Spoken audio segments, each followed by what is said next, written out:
On the right is 50-year-old Yoel Romero. Yes, that muscular man is 50. On the left is his opponent, 30 years old, 6'6", undefeated as an amateur, Raz Hilton.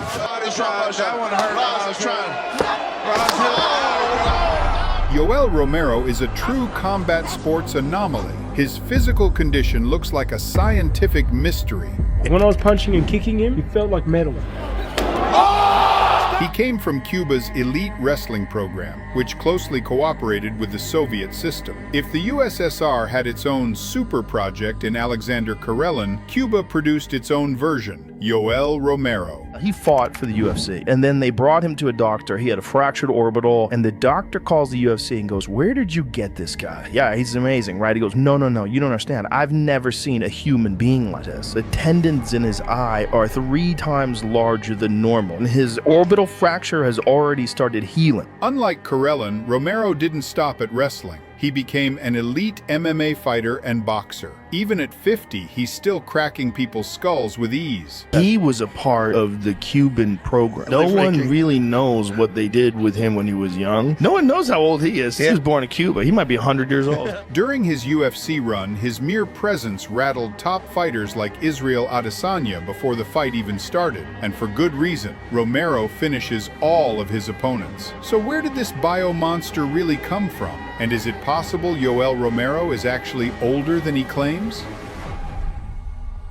Yoel Romero was born in Pinar del Rio, Cuba. According to Romero, he was born in 1977, although questions about his real age are often raised and will be addressed later. He grew up in a very poor family. His father was a boxer, and Yoel originally wanted to follow the same path, but sport in Cuba works very differently. As an athletic child, Romero was tested by the state sports system. Based on physical evaluations, officials decided that wrestling, not boxing, was the right path for him. This decision came from Cuba's pyramidal sports system, a rigid, centralized model of athlete development inherited from the Soviet Union and adapted to Cuban conditions. It is considered one of the most effective systems in the world, especially in wrestling, boxing, and judo. The system is built like a pyramid. The higher you go, the fewer athletes remain, and the harsher the selection becomes. Competition inside the pyramid is so brutal that a child's success directly affects basic living conditions. More wins mean better food, better housing, and better recovery. Fewer wins mean less food and worse living conditions. Those who fail are immediately removed from the system. The most promising athletes advance to regional sports schools, where training becomes a way of life. Discipline is strict, training happens twice a day, and education is built entirely around sport. From there, only a few reach national training centers where future Olympians are shaped through highly specialized and unforgiving preparation.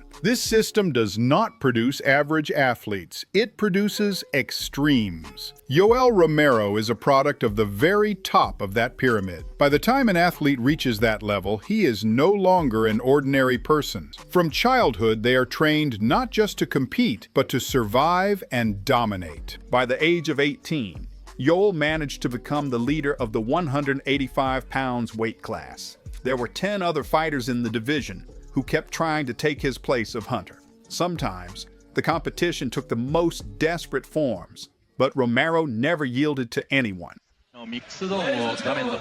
Yoel appeared on the international scene in 1997, where he instantly broke into the elite of world wrestling.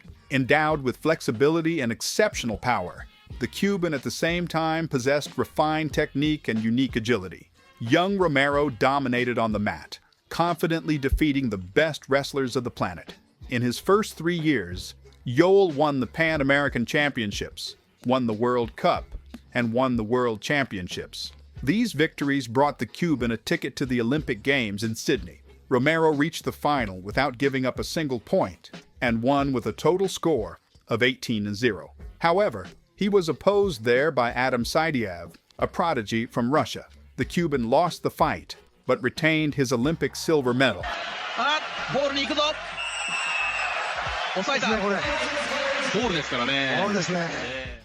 The next 7 years, Yoel was still the undisputed leader of the Cuban national team. He continued to perform on the best mats of the world, where he regularly took prizes. At the age of 30, Romero had a whole collection of trophies, but still wanted more. During his international performances, Yoel traveled to many countries where he became bitterly convinced of how poor the people of Cuba were. Since the early 2000s, he had been thinking about a career in MMA, but realized that he would not be able to achieve anything in his homeland. After many months of reflection, Romero decided to flee the island of freedom. When did you leave? 2007. I go to the Grand Prix tournament, Grand Prix in Germany. The summer of 2007, Yoel flew to Germany to compete with the national team. The Cuban won the tournament, but when it was time to return home, he didn't show up at the airport. This was a common way of escape among Cuban athletes, so no one was looking for Romero. In Germany, 30-year-old Yoel settled in the city of Nuremberg. At first, his younger brother, professional boxer Juan Hernandez, who had left Cuba 3 years earlier, helped the Cuban with his adaptation. At first, Romero continued to compete for local club championships, but after a year, it was time to make his MMA debut in the opening round. He needed only 48 seconds to knock out his opponent.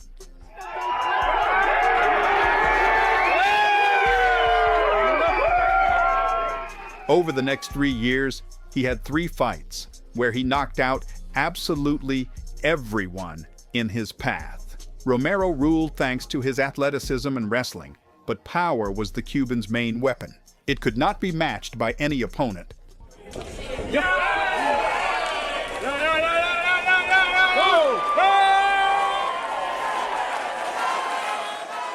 Soon, the word of mouth about the Cuban crossed the ocean. In 2011, Yoel signed an agreement with the prestigious American promotion Strikeforce. By that time, Romero had already settled in Germany, but in Europe, there were no proper conditions for career development. So he decided to move to the US to join the American top team already in his first fight in Strikeforce. Yoel faced former light heavyweight champion Rafael Cavalcante. The Cuban tried his hand at striking technique. Oh, look at this. He's been playing possum, and here it is. The fight was on a countercourse until Cavalcante caught off guard with a back fist. Oh, he got him Beijao with his best punch of the night. And Beijao hurts him. Beijao has him staggered, has him down. Beijao puts it away. Whoa! Yoel returned to the gym to work on his mistakes, but the worst happened afterward. He suffered a neck injury in another training session, but Romero was taken to the hospital, where doctors diagnosed a fractured cervical vertebra. At first, he didn't realize what had happened to him. He thought it was a simple injury, but the doctor explained to him how bad it was. He said that the only reason Yoel survived was because of his muscles that prevented his spine from breaking completely. For the average person, such an injury is paralysis or death, but Romero managed to miraculously avoid a tragic outcome. The Cuban underwent a series of serious surgeries and was bedridden. Romero could hardly turn his head, but he continued to believe in his return to the sport. Yoel asked the doctor when he could go back to fighting, and he got a straight answer: never. Doctor said, "You're almost dead. A comeback is out of the question. Your career is over. You'll never fight again." However, Yoel didn't give up. He began visiting various clinics, where he finally found a specialist who agreed to help him return to the sport. Ahead of him were many months of slow and agonizing rehabilitation. He lived and slept in a special wheelchair. He could not move normally, and every trip outside turned into a whole problem. It was hard for him. He continued to believe in the best. Yoel gradually got better. Soon, he started doing light exercises and later started doing contact training. After 15 months of rehabilitation, Romero passed all the necessary medical examinations and was allowed to resume his career. Now, only a large scar reminds him of the injury. Yoel's comeback took place in 2013. By that time, the UFC had bought Strikeforce, and the Cuban automatically received a contract with the Absolute promotion. Romero's opponent was Clifford Starks, whose record was 8 wins and 1 loss. After such a long layoff, Yoel needed only 90 seconds to decide the outcome of the fight. Oh, knee. That rocked him looking to finish it. And it's all over. Wow. Yoel Romero, the winner in this UFC Career. In an instant, the soldier of God simply leapt into the air and hit a knee straight to the jaw. It was the best knockout of the evening, earning Romero a $50,000 bonus. After a brilliant debut, he got a bout with Ronnie Marks. The fighter from Jose Aldo's gym was considered a promising prospect and was on a streak of 7 straight wins. The Cuban was rolling around the octagon from the first minutes and occasionally invested in single punches. There's that left over the top again. The Brazilian relied on a stray overhand, but Romero showed great footwork. They're turning it up. Boy, wow. In the third round, he backed his opponent into a corner where he crushed him in brutal fashion. Oh! Right when you said that. It's all over. That's it. Right on cue. With another early victory, Yoel next faced experienced fighter Derek Brunson. And we are underway. Romero immediately rushed forward, but the blitzkrieg failed. Now look at this. The American responded with a clean high kick, but the soldier of God didn't even move. I don't know how Romero is still standing. After a brief firefight, Branson connected and became the first to be able to wrestle the Olympian on the ground. He hits a takedown and hips, controlling the head of Romero now. The Cuban was losing, but it was in the last round that he really turned on. Both of these guys have eaten some big shots, and look at this. Romero sent his opponent to the canvas where he finished him off with a ferocious and fierce punch on the ground. Now Brunson, and the mouthpiece goes out. Yoel's guard. We're gonna get another spot in here. Stoppage is gonna be coming soon. Man alive, Yoel Romero has done it. Third knockout in a row, and a bonus for the best fight of the night. Moving into the top 15, the 36-year-old Yoel stepped up to take on Brad Tavares. The Hawaiian was positioned a notch higher and was riding a streak of 5 straight wins. The Cuban had emphasized his striking technique in previous appearances, but on this night he showed his true element. And again. Oh, no. I see no evidence of that. Not right there. Tavares tried to fight back, but still looked helpless. Oh, beautiful elbow there. I mean, he could play it off, but he got hurt. And there's a left. Beautiful left and a right. Romero dominated for 3 rounds and won by unanimous. I mean, Soldier of God, Romero. With his wife and daughter, now he had a whole new life, but he continued to maintain close ties with Cuba. Along with the first large fees, he began to help his relatives in his home country. Thanks to this support, the Romero family now lives in prosperity and well-being. He said, "I am grateful to God for giving me the opportunity to help my family in Cuba. I'm immensely happy that today they have a carefree life." Ranked 10th in the rankings, got to fight with Tim Kennedy. The Iraq War veteran boasted a streak of 4 straight wins and the 6th position in the rankings.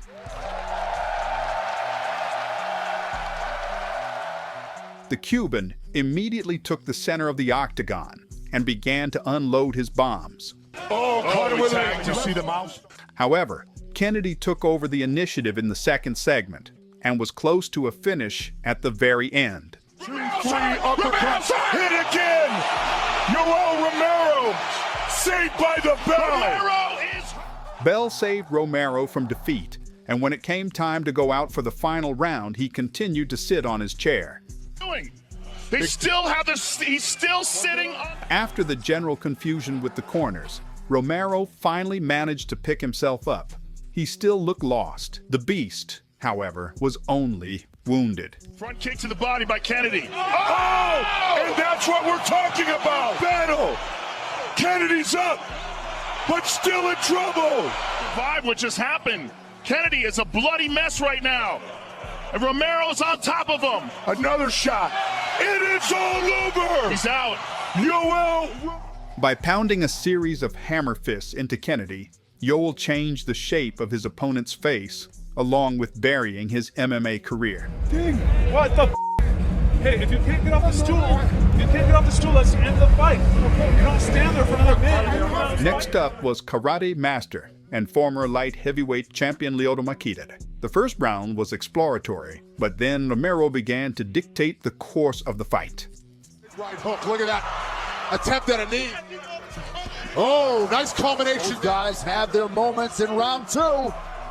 Machida was snapping back at times, but their punches were on different levels. Oh, another left hand for Romero. By the third round, the Cuban became the sole master of the cage and began to brazenly stalk his opponent. These guys hold up if we do hit the latter rounds, but... In another clash, the soldier of God dropped the Brazilian to the canvas and finished him off in brutal fashion. Knee tap there for Romero. Oh, huge elbows. That's it. Yoel Romero.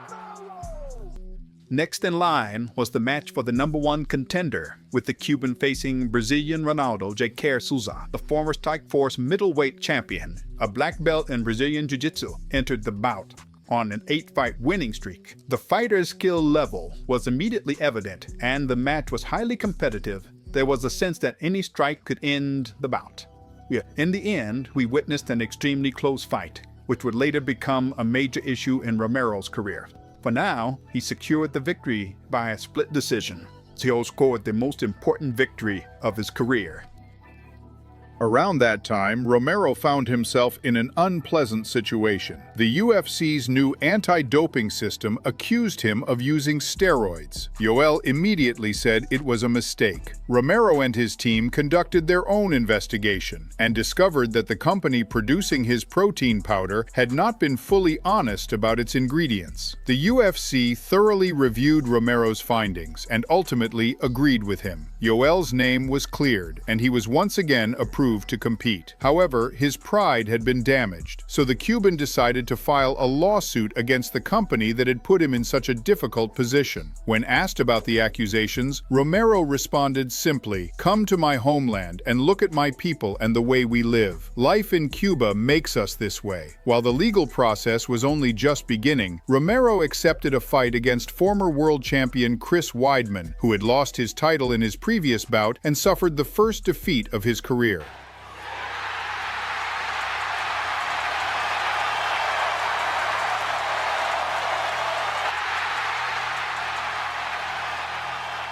He was getting bolder by the minute, but Romero was still patiently gathering information.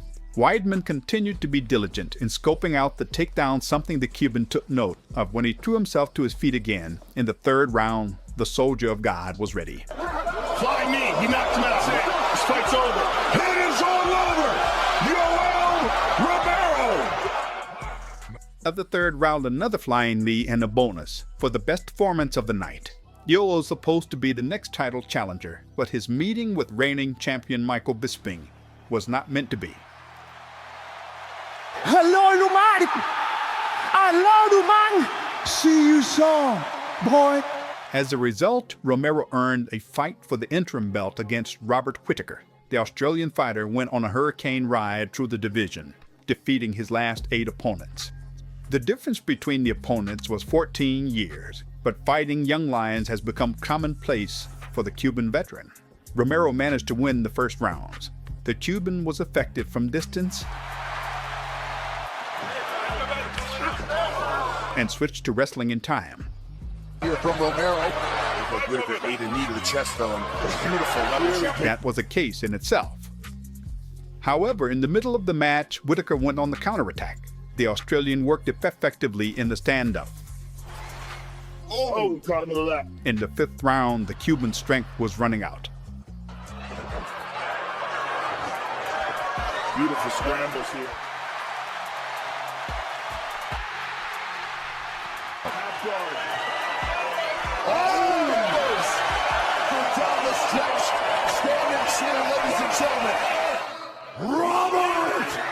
Whittaker won by unanimous decision, and Romero suffered his first loss in the UFC. Yoel lost, but was still among the contenders. Whittaker got injured before his first title defense.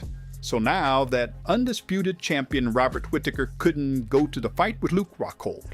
It was the Cuban who got the right to replace the Australian.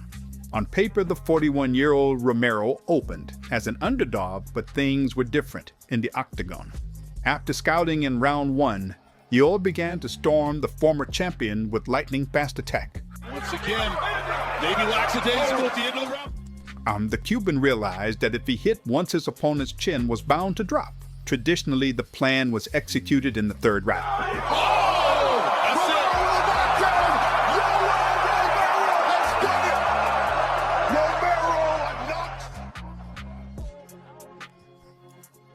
The classic letter carrier combination was delivered clearly to the addressee, who was not exactly happy about such a package. Romero was left without the interim belt only because of a failed weigh-in, but retained his love for his opponent. Romero, folks. After defeating the main challenger, Yoel deserved a rematch with Robert Whittaker. Romero once again failed to make weight, this time with missing only 92 grams, so the fight lost for him the title status.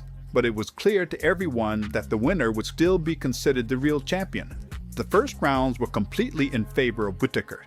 Romero only defended himself for the first 10 minutes, probably waiting for the third round. And wait, he did. Takedown. One punch changed the course of the fight. Yoel rushed to finish him, but the Australian, unlike his past opponents, continued to resist courageously. That forced a level change for Romero. Robert Whittaker knows how badly he was hurt and how much he's gotten back. Nice spinning elbow. By the champion's margin, he managed to recover, but in the fourth round, everything repeated itself.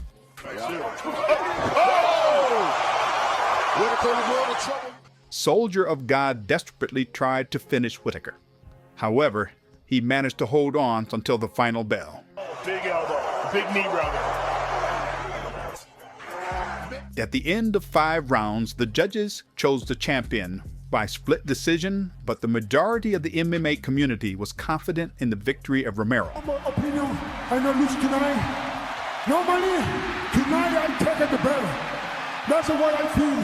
It's my humble opinion. Same to everybody. God bless you. After another failed attempt to win the title, Yoel fought young and feisty challenger Paulo Costa. He had 10 consecutive early wins and had never been defeated at the professional level. Both were known for their punching power, so in the first minute they decided to test each other's strength. Through the guard. Looking around. Yeah, that's a good read. Oh, man. Brutal body. Oh, wow. Oh. After the initial brawl, the Brazilian switched to his trademark pressing, and the Cuban worked hard on counterattacks. He clips him. He's hurt. Knockdown for Romero. This is what we knew. In the second round, Costa became only angrier and threw more and more punches, but Romero continued to respond. What a chin on this Romero.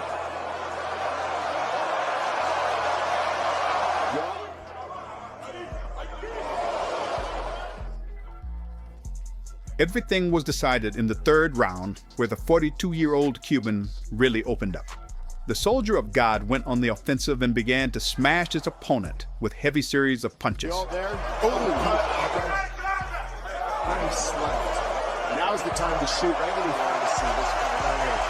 Oh! When the bell sounded, it's hard to call a clear winner, but the judges decided to give victory to Paulo Costa. After the result was announced, the buzz did not subside for a minute. This defeat should have ended Yoel's title ambitions, but the newly crowned champion Israel Adesanya personally requested the fight. He did not consider his legacy complete without a victory over the Soldier of God. The southpaw stance in white, Israel Adesanya going orthodox early. He is in the black and gold, befitting a champion. Look at Yoel, man. I'm telling you. Tonight's fight clock is... In the first round, the champion tried to press forward and was immediately punished with a powerful overhand. Connection for Romero.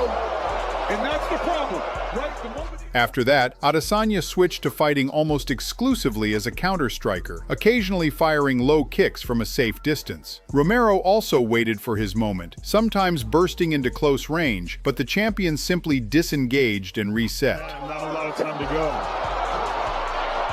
Adesanya wisely. The fight went to a decision, with the judges awarding the victory to Adesanya. Let's let it settle. But my question is, gadgete champa pro UFC that we have all the what? No, we want to fight. You want to fight the warriors. That's what we want to see here. You're really warriors. It was Romero's third consecutive loss, yet in none of those fights could it be said that the Cuban was worse than his opponent. Nevertheless, Romero exited the elite of the middleweight division. Soon after, rumors began to circulate about the veteran leaving the UFC. Romero did not plan to leave the world's leading promotion, but disagreements with management ultimately led to his release. 10 days later, it was announced that the Cuban had signed a long-term contract with Bellator, where he would compete in the light heavyweight division. His Bellator debut resulted in yet another controversial loss, once again by split decision. World Wrestling Champion, and of course it's an MMA cliche. There's an inside low kick by Romero, but then Davis lands a 1-2, and then the fight. Romero, however, is a man of habits. After 4 close decision defeats in which he could easily have been awarded the win, he returned to what he does best, winning by knockout. First in line was Alex Polizzi, a young fighter with a 9-1 record. Let's go. So 2 of the most watchable fighters around. That's as far as output. There's Polizzi trying to go. I think that he's something here. Can he find any pace? And again, this is Romero explodes. This is trying to give a lot of different looks here. Romero found his moment and finished the fight decisively. Polizzi was knocked down and staggered to his feet, moving erratically, forcing the referee to stop the bout out of concern for his safety. Next came a clash of legends as Romero faced K1 icon Melvin Manhoef. It was clear to everyone that this fight would end in a finish. Manhoef hits the ground. He doesn't go after him. Romero took his opponent to the ground with ease and finished him in the 3rd round. See the hands. Here comes the takedown. He's giving him a big shot. He is now taking a good look at this. These 2 stoppage victories earned the Cuban a light heavyweight title shot against the Russian champion Vadim Nemkov. If the fight against Adesanya seemed unusual, this one was even stranger. Age appeared to finally take its toll. Romero stood largely stationary, initiated very little offense, and relied almost entirely on his athleticism. He once again showcased his unique technique, landing hammer fists to the knee, but he threw far fewer strikes and barely used his wrestling. He clearly lost the fight on the scorecards, making the outcome even more frustrating given that in the 5th round, Romero easily took Nemkov down. Had he relied on his wrestling earlier, the result might have been very different. Romero did not end his career there. At the age of 46, he competed at a PFL versus Bellator event, where his opponent was Thiago Santos, a UFC veteran who had given John Jones one of his toughest fights. Romero employed his familiar style, standing still, then suddenly exploding with power. It was enough to intimidate his opponent and secure the victory. In his later fights, Romero wasn't just fighting opponents, he was also fighting a lawsuit. The UFC accused Yoel Romero of using steroids. Romero responded by saying the issue came from a protein supplement company. A court case dragged on for several years, and in the end, it turned out Romero was right. The problem wasn't him, but the company, which had failed to fully disclose the ingredients in its product. This helps explain why Yoel sometimes seemed less mentally present in his fights. Dealing with accusations and a long legal battle can seriously affect focus. In the end, Romero won the case and received $25 million in compensation. But the money didn't stop the Cuban from competing. At 50 years old, he decided to test himself in boxing and bare-knuckle fighting. In bare-knuckle, he faced Theo Dukas, who was dropped by the very first clean shot. Dukas managed to get back up, but it was immediately clear that one punch from Romero had split his forehead open. Before Theo could fully recover, Yoel sent him to the canvas again with a brutal uppercut. Just enough, ready counter. Left uppercut! Credit to Dukas, he stood up once more, but this time the Cuban Kraken decided to finish the job. Pretty good. Romero. After that win, Romero stepped into a completely new sport, dirty boxing. Only punches are allowed, but you can strike with any part of the hand. The fights take place wearing MMA gloves. Romero's first opponent was Dwayne Crespo, much younger and heavier than Yoel, but that never mattered to him. Crespo had decent hand speed and threw fast combinations, but Romero slipped everything. Oh, that's a grand slam. Romero's only been stopped one time in his mixed martial arts career. When it was Yoel's turn to attack, he leapt forward and unleashed a combination that shut his opponent off completely. Nice left hand, Crespo! Oh! Romero! At 50 years old, Romero had clearly found a fourth wind in his long fighting career. He soon returned to the ring against a true giant, 6'6" Ras Hilton, a former undefeated amateur MMA fighter. Hilton's experience showed. He used his reach well, keeping Romero at the end of his jab. The old Cuban answered with relentless body combinations. Repeated shots to the body forced Hilton to drop his hands and engage at close range. And that was the moment the Kraken landed a devastating headshot, knocking his opponent out. Oh, good body shot. That one hurt. Roz is trying. Roz hit him. Yoel Romero is a true anomaly in the history of combat sports. He has competed across virtually every major fighting discipline. He can wrestle, submit opponents, and knock them out. Even at the age of 50, he continues to learn new techniques and successfully apply them in fights. He has also proven in court that he was not using steroids, winning a lawsuit and receiving $25 million in compensation for defamation and damage to his reputation.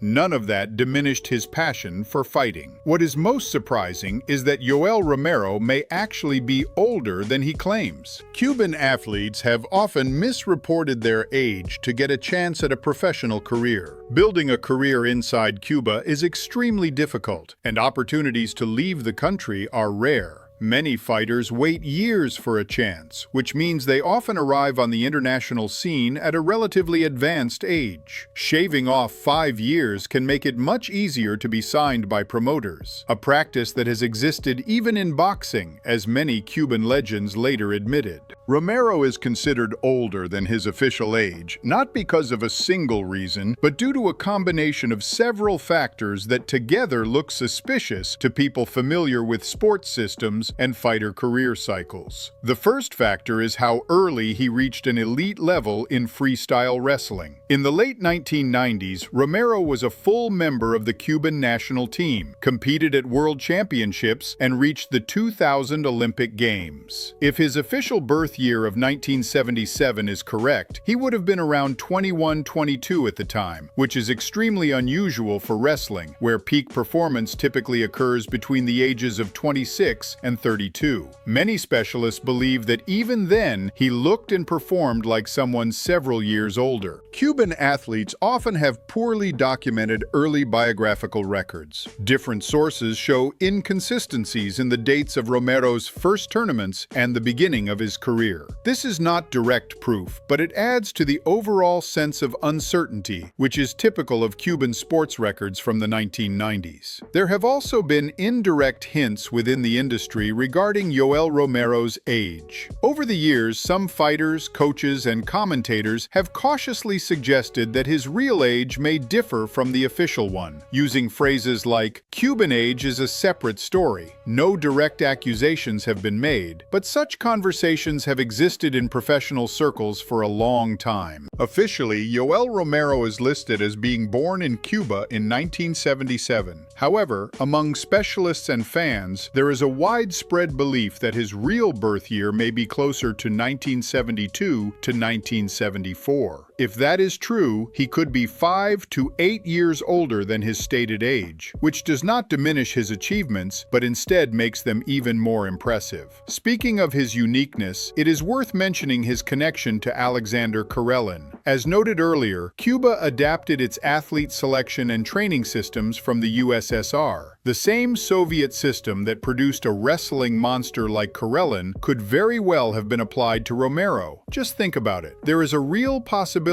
that you have been watching videos of a man who is now around 55 years old and can still perform backflips after a grueling wrestling match. Yes, this footage was captured just a week ago, so if you ever think you are too old to do something, remember that Yoel Romero exists.